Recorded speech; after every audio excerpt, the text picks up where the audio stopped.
This video will cover the step-by-step cleaning of any Scotsman Prodigy Plus nugget or flaker machine manufactured before August of 2020.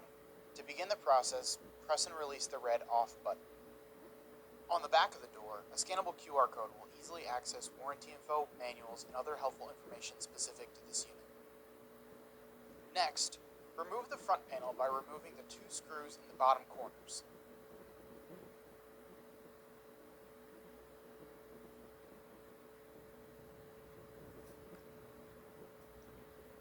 From the bottom, pull gently forward and down to remove the front panel from the machine. Next, remove the screws at both the top and bottom of the front edge of the right panel.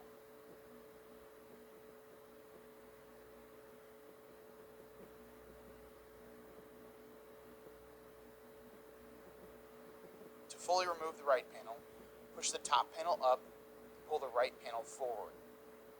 After removing the right panel, turn the water off by twisting the knob on the water reservoir lid a quarter turn counterclockwise. In older units, instead of a knob, a lever is used to turn the water off.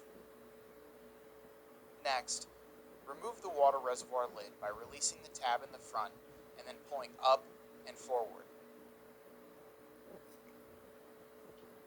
Next, remove the drain hose from its bracket.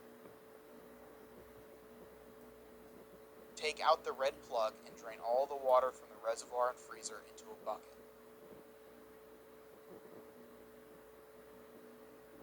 Once complete, replace the hose plug and place the drain hose back into its bracket. In preparation for the descaling process, mix a solution of 3 quarts of warm water and 8 ounces of Scotsman Clear 1, the approved scale remover for all Scotsman machines. Proper dilution ratios can be found in the user manual or on the label inside the machine. Using an improper ratio of Scotsman Clear 1 can damage the machine and should be avoided. Next, fill the water reservoir to the fill line with the properly diluted scale remover. Using a funnel or smaller measuring cup is a good idea to avoid overfilling the reservoir. Now that we are ready to initiate the clean cycle, press and release the yellow clean button on the control panel. The display will show C for clean, and the time to clean light will flash. The machine will then begin to turn the auger and circulate scale remover throughout the freezer to dissolve any scale built up on the walls of the freezer. After 20 minutes, the compressor will kick on and make ice with the scale remover for a second 20 minutes.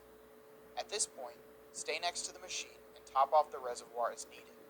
If all the scale remover is used before the end of the second 20 minutes, simply turn the water to the reservoir back on and allow the machine to complete the clean cycle. Once the clean cycle is completed, the machine will return to the off position and the time to clean light will turn off. It will remain off for another 6 months and then light back up when the machine will need to be cleaned again. Drain any remaining scale remover from the machine.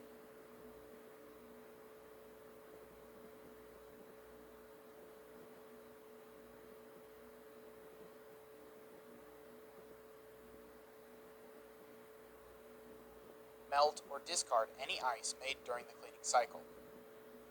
The machine should then be sanitized using a locally approved sanitizer. Recommended sanitizer and dilution ratios can be found in the user manual. After ensuring the water flow to the machine is off, add sanitizer directly to the reservoir.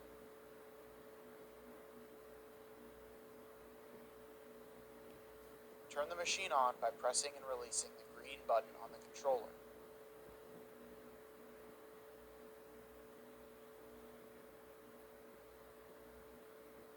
Then, switch the water supply to the machine back on and allow the machine to operate for 20 minutes. After 20 minutes, turn the machine off, drain the machine, and then melt or discard any ice made during the process. Now is a good time to inspect the bearing and re-grease if needed. A bearing check should be completed every time the unit is cleaned.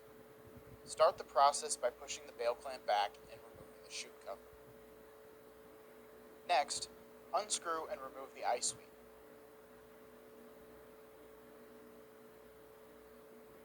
Followed by the watershed. The breaker cover, which is reverse threaded, can then be removed. At this point, the condition of the grease can be evaluated. Normal wear on the bearing will cause the grease to become gray over time, which is an indicator that the bearing needs to be re-greased.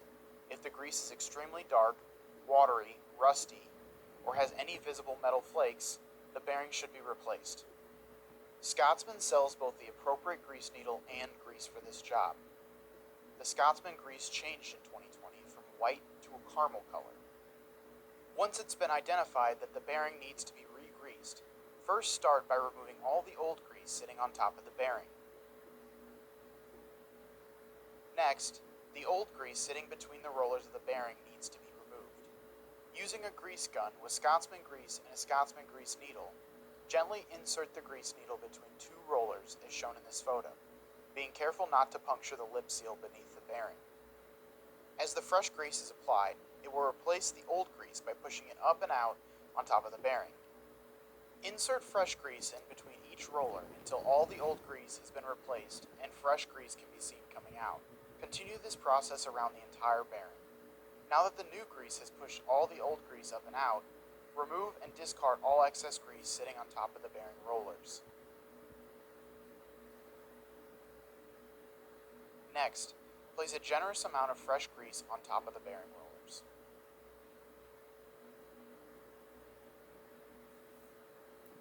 If needed, use a finger to make sure the entire surface is covered. Before reassembly, clean off any grease from around the bearing housing. To reassemble the unit, first inspect both the lip seal and the O-ring on the breaker cover for damage and replace if needed. Confirm both are properly seated before hand tightening the breaker cover, which as a reminder is reverse threaded.